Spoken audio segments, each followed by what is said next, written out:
ଏହି ଭିଡ଼ିଓରେ ଆମେ +2 ସେକେଣ୍ଡ ଇୟର ଆର୍ଟ୍ସ ହିଷ୍ଟ୍ରି ସବଜେକ୍ଟର ଯେଉଁ ତୁମର ମୌର୍ଯ୍ୟ ଶାସନ ଟପିକ୍ ଅଛି ପିଲାମାନେ, ଏହି ମୌର୍ଯ୍ୟ ଶାସନର ଅତ୍ୟନ୍ତ ଗୁରୁତ୍ୱପୂର୍ଣ୍ଣ 40ଟି MCQ ବିଷୟରେ ଆଲୋଚନା କରିବା ଏବଂ ଏହି ଭିଡ଼ିଓଟି ମୌର୍ଯ୍ୟ ଶାସନ MCQ ପ୍ରଥମ ଭାଗ ରହିବ ପିଲାମାନେ। ବାକି ଯାହା MCQ ରହିଯିବ ଆମେ ଦ୍ୱିତୀୟ ଭାଗରେ ଆଲୋଚନା କରିବା।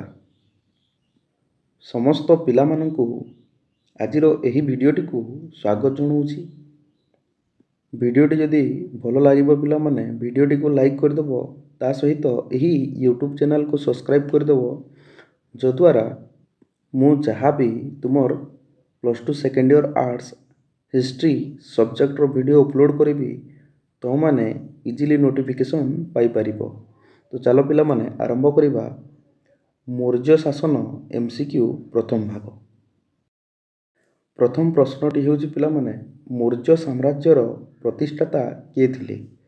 ମୌର୍ଯ୍ୟ ସାମ୍ରାଜ୍ୟର ପ୍ରତିଷ୍ଠାତା ଚନ୍ଦ୍ରଗୁପ୍ତ ମୌର୍ଯ୍ୟ ଥିଲେ।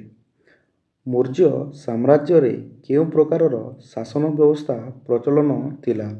ମୌର୍ଯ୍ୟ ସାମ୍ରାଜ୍ୟରେ କେନ୍ଦ୍ରୀୟ ଶାସନ ବ୍ୟବସ୍ଥା ପ୍ରଚଳନ ଥିଲା। ଅର୍ଥଶାସ୍ତ୍ର କିଏ ରଚନା କରିଛନ୍ତି? ଅର୍ଥଶାସ୍ତ୍ର କୌଟିଲ୍ୟ ରଚନା କରିଛନ୍ତି। ଇଣ୍ଡିକା କିଏ ରଚନା କରିଛନ୍ତି? ଇଣ୍ଡିକା ମେଗାସ୍ଥିନିସ୍ ରଚନା କରିଛନ୍ତି। ପରବର୍ତ୍ତୀ ପ୍ରଶ୍ନ ହେଉଛି ପିଲାମାନେ, କେଉଁ ମୌର୍ଯ୍ୟ ଶାସକ କୌଟିଲ୍ୟଙ୍କ ଅର୍ଥଶାସ୍ତ୍ର ନୀତି ନିୟମ ଅନୁସାରେ ଶାସନ କରୁଥିଲେ? ଚନ୍ଦ୍ରଗୁପ୍ତ ମୌର୍ଯ୍ୟ। ମୌର୍ଯ୍ୟ ଶାସକ କୌଟିଲ୍ୟଙ୍କ ଅର୍ଥଶାସ୍ତ୍ର ନୀତି ନିୟମ ଅନୁସାରେ ଶାସନ କରୁଥିଲେ। ସପ୍ତାଙ୍ଗ ତତ୍ତ୍ୱ କିଏ ପ୍ରଦାନ କରିଥିଲେ? ସପ୍ତାଙ୍ଗ ତତ୍ତ୍ୱ କୌଟିଲ୍ୟ ବା ଚାଣକ୍ୟ ପ୍ରଦାନ କରିଥିଲେ। କେନ୍ଦ୍ର ଶାସନରେ ରାଜା କାହାର ପରାମର୍ଶ ନେଉଥିଲେ? କେନ୍ଦ୍ର ଶାସନରେ ରାଜା ମନ୍ତ୍ରୀ ପରିଷଦ ଓ ଅମାତ୍ୟର ପରାମର୍ଶ ନେଉଥିଲେ। ଚନ୍ଦ୍ରଗୁପ୍ତ ମୌର୍ଯ୍ୟଙ୍କ ମନ୍ତ୍ରୀ ପରିଷଦରେ କେତେ ଜଣ ସଦସ୍ୟ ଥିଲେ? ଚନ୍ଦ୍ରଗୁପ୍ତ ମୌର୍ଯ୍ୟଙ୍କ ମନ୍ତ୍ରୀ ପରିଷଦରେ 18 ଜଣ ସଦସ୍ୟ ଥିଲେ। ଚନ୍ଦ୍ରଗୁପ୍ତ ମୌର୍ଯ୍ୟଙ୍କ ମନ୍ତ୍ରୀ ପରିଷଦରେ ଯେଉଁ 18 ଜଣ ସଦସ୍ୟ ଥିଲେ ତାଙ୍କୁ କ'ଣ କୁହାଯାଉଥିଲା? ଚନ୍ଦ୍ରଗୁପ୍ତ ମୌର୍ଯ୍ୟଙ୍କ ମନ୍ତ୍ରୀ ପରିଷଦରେ ଯେ 18 ଜଣ ସଦସ୍ୟ ଥିଲେ ତାଙ୍କୁ ଅଷ୍ଟାଦଶ ତୀର୍ଥ କୁହାଯାଉଥିଲା। ପରବର୍ତ୍ତୀ ପ୍ରଶ୍ନ ହେଉଛି, ମୌର୍ଯ୍ୟ ସାମ୍ରାଜ୍ୟରେ କେନ୍ଦ୍ର ଶାସନର ମୁଖ୍ୟ କିଏ ଥିଲେ? ମୌର୍ଯ୍ୟ ସାମ୍ରାଜ୍ୟରେ କେନ୍ଦ୍ର ଶାସନର ମୁଖ୍ୟ ରାଜା ଥିଲେ। ମୌର୍ଯ୍ୟ ସାମ୍ରାଜ୍ୟର ଶାସନରେ କେତୋଟି ପ୍ରଶାସନିକ ବିଭାଗ ଥିଲା? ମୌର୍ଯ୍ୟ ସାମ୍ରାଜ୍ୟରେ ଶାସନରେ 22 ଗୋଟି ପ୍ରଶାସନିକ ବିଭାଗ ଥିଲା। ମୌର୍ଯ୍ୟ ସାମ୍ରାଜ୍ୟର ପ୍ରଶାସନିକ ବିଭାଗ କାହାର ତତ୍ତ୍ୱାବଧାନରେ ଥିଲା? ମୌର୍ଯ୍ୟ ସାମ୍ରାଜ୍ୟର ପ୍ରଶାସନିକ ବିଭାଗ ବିଭିନ୍ନ ଅଧ୍ୟକ୍ଷଙ୍କ ତତ୍ତ୍ୱାବଧାନରେ ଥିଲା। କୋଷାଧ୍ୟକ୍ଷ କେଉଁ ଦାୟିତ୍ୱରେ ଥିଲେ? କୋଷାଧ୍ୟକ୍ଷ ରାଜକୋଷ ଦାୟିତ୍ୱରେ ଥିଲେ। ସୂତ୍ରାଧ୍ୟକ୍ଷ କେଉଁ ଦାୟିତ୍ୱରେ ଥିଲେ? ସୂତ୍ରାଧ୍ୟକ୍ଷ ବୟନ ବିଭାଗ ଦାୟିତ୍ୱରେ ଥିଲେ। ପରବର୍ତ୍ତୀ ପ୍ରଶ୍ନ ହେଉଛି, ଗ୍ରାମିକଙ୍କ କାର୍ଯ୍ୟ କ'ଣ ଥିଲା? ଗ୍ରାମିକଙ୍କ କାର୍ଯ୍ୟ ରାଜସ୍ୱ ଆଦାୟ ପାଇଁ ସାହାଯ୍ୟ କରିବାର ଥିଲା। ଗୋପ କାହାର କାର୍ଯ୍ୟ ତଦାରଖ କରୁଥିଲେ? ଗୋପ 5ରୁ 10 ଜଣ ଗ୍ରାମିକଙ୍କ କାର୍ଯ୍ୟ ତଦାରଖ କରୁଥିଲେ। ସ୍ଥାନିକ କାହାର ତତ୍ତ୍ୱାବଧାନ କରୁଥିଲେ? ସ୍ଥାନିକ ଗୋଟିଏ ଜନପଦର 1/4 ତତ୍ତ୍ୱାବଧାନ କରୁଥିଲେ। ଗୋପ ଓ ସ୍ଥାନିକ କାହାର ତତ୍ତ୍ୱାବଧାନରେ କାର୍ଯ୍ୟ କରୁଥିଲେ? ଗୋପ ଓ ସ୍ଥାନିକ ସମାହର୍ତ୍ତ ଓ ପ୍ରଦେଷ୍ଟ୍ରୀଙ୍କ ତତ୍ତ୍ୱାବଧାନରେ କାର୍ଯ୍ୟ କରୁଥିଲେ। ଚନ୍ଦ୍ରଗୁପ୍ତ ମୌର୍ଯ୍ୟଙ୍କ କେତୋଟି ପ୍ରଦେଶ ଥିଲା?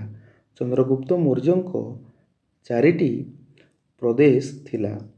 ଉତ୍ତରାପଥର ରାଜଧାନୀ କ'ଣ ଥିଲା?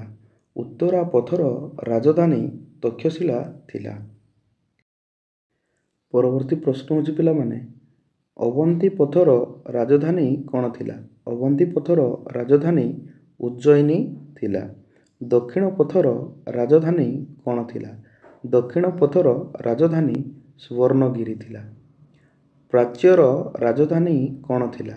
ପ୍ରାଚ୍ୟର ରାଜଧାନୀ ପାଟଳୀପୁତ୍ର ଥିଲା।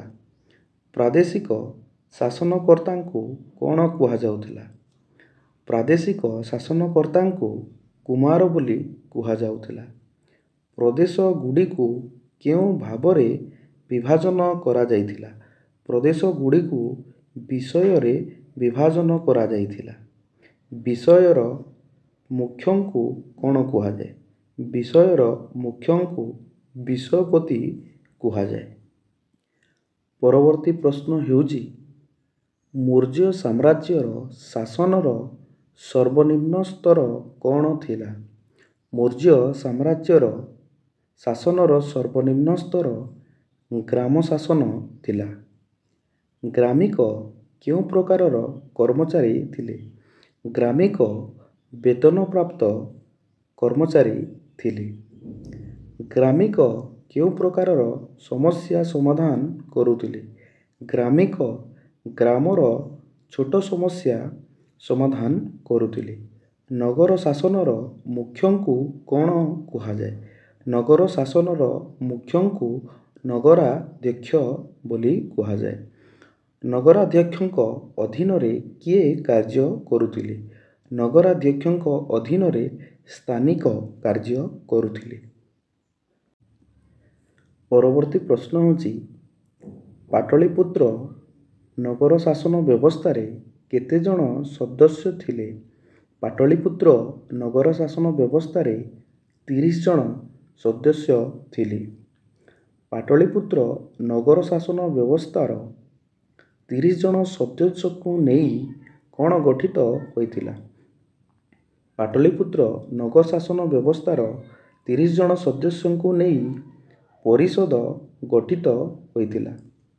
ନଗର ଶାସନ ବ୍ୟବସ୍ଥାରେ କେତୋଟି ବିଭାଗ ଥିଲା? ନଗର ଶାସନ ବ୍ୟବସ୍ଥାରେ 6ଟି ବିଭାଗ ଥିଲା। ନଗର ଶାସନ ବ୍ୟବସ୍ଥାରେ ପ୍ରତ୍ୟେକ ବିଭାଗରେ କେତେ ଜଣ ସଦସ୍ୟ ଥିଲେ? ନଗର ଶାସନ ବ୍ୟବସ୍ଥାରେ ପ୍ରତ୍ୟେକ ବିଭାଗରେ 5 ଜଣ ସଦସ୍ୟ ଥିଲେ। ପରବର୍ତ୍ତୀ ପ୍ରଶ୍ନଟି ହେଉଛି ମୌର୍ଯ୍ୟ ସାମ୍ରାଜ୍ୟର ବିଚାର ବିଭାଗର ମୁଖ୍ୟଙ୍କୁ କ'ଣ କୁହାଯାଏ? ମୌର୍ଯ୍ୟ ସାମ୍ରାଜ୍ୟର ବିଚାର ବିଭାଗର ମୁଖ୍ୟଙ୍କୁ ରାଜା କୁହାଯାଏ। ବା ମୌର୍ଯ୍ୟ ସାମ୍ରାଜ୍ୟର ବିଚାର ବିଭାଗର ମୁଖ୍ୟ ରାଜା ଥିଲେ। ମୌର୍ଯ୍ୟ ଶାସନର ବିଚାର ବିଭାଗରେ କେତେ ପ୍ରକାରର ବିଚାରାଳୟ ଥିଲା? ମୌର୍ଯ୍ୟ ଶାସନର ବିଚାର ବିଭାଗରେ 2 ପ୍ରକାରର ବିଚାରାଳୟ ଥିଲା। ମୌର୍ଯ୍ୟ ବିଚାର ବିଭାଗର 2 ପ୍ରକାରର ବିଚାରାଳୟର ନାମ କ'ଣ ଥିଲା? ମୌର୍ଯ୍ୟ ବିଚାର ବିଭାଗର 2 ପ୍ରକାରର ବିଚାରାଳୟର ନାମ ଧର୍ମସ୍ଥ୍ୟ ଓ କଣ୍ଟକଶୋଧନ ଥିଲା। କେଉଁ ବିଚାରାଳୟ ଦେୱାନୀ ମାମଲାର ପରିଚାଳନା କରିଥାଏ? ଧର୍ମସ୍ଥ୍ୟ ବିଚାରାଳୟ ଦେୱାନୀ ମାମଲାର ପରିଚାଳନା କରିଥାଏ। ମୌର୍ଯ୍ୟ ଶାସନ MCQ ପ୍ରଥମ ବିଭାଗର ଶେଷ ପ୍ରଶ୍ନ ହେଉଛି ପିଲାମାନେ କେଉଁ ବିଚାରାଳୟ ଫୌଜଦାରୀ ମାମଲାର ପରିଚାଳନା କରିଥାଏ? କଣ୍ଟକଶୋଧନ ବିଚାରାଳୟ ଫୌଜଦାରୀ ମାମଲାର ପରିଚାଳନା କରିଥାଏ। ଏବେ ଯେଉଁ ପ୍ରଶ୍ନ ଉତ୍ତର ଗୁଡ଼ିକ ଆମେ ଆଲୋଚନା କଲେ ପିଲାମାନେ ସେଇ ଭିତରୁ 5ଟି ପ୍ରଶ୍ନ ମୁଁ ଏଠି ଦେଇଛି। ଏ 5ଟି ପ୍ରଶ୍ନକୁ ତୁମେ କମେଣ୍ଟ ବକ୍ସରେ ଉତ୍ତର କରିବ। ପିଲାମାନେ এই ଭିଡ଼ିଓଟିକୁ ଯେମିତି ହେଲେ 2ରୁ 3 ଥର ଦେଖିବ। ପିଲାମାନେ ଏହି ପ୍ରଶ୍ନ ଉତ୍ତର ଗୁଡ଼ିକ ତୁମର ବାର୍ଷିକ ପରୀକ୍ଷା ପାଇଁ ଅତ୍ୟନ୍ତ ଜରୁରୀ ଅଟେ। ଆଜି ଆମେ ସର୍ବମୋଟ 40ଟି MCQ ବିଷୟରେ ଆଲୋଚନା କଲେ। ବାକି ଯାହା ବି MCQ ରହିଯାଇଛି ପିଲାମାନେ ଆମେ ପାର୍ଟ 2ରେ ତାକୁ କଭର କରିବା। ପିଲାମାନେ ଭିଡ଼ିଓଟି ଯଦି ଭଲ ଲାଗିଥିବ ତାହେଲେ ଭିଡ଼ିଓଟିକୁ ଲାଇକ୍ କରିଦେବ। ତା ସହିତ ଏହି ୟୁଟ୍ୟୁବ୍ ଚ୍ୟାନେଲଟିକୁ ସବସ୍କ୍ରାଇବ୍ କରିଦେବ।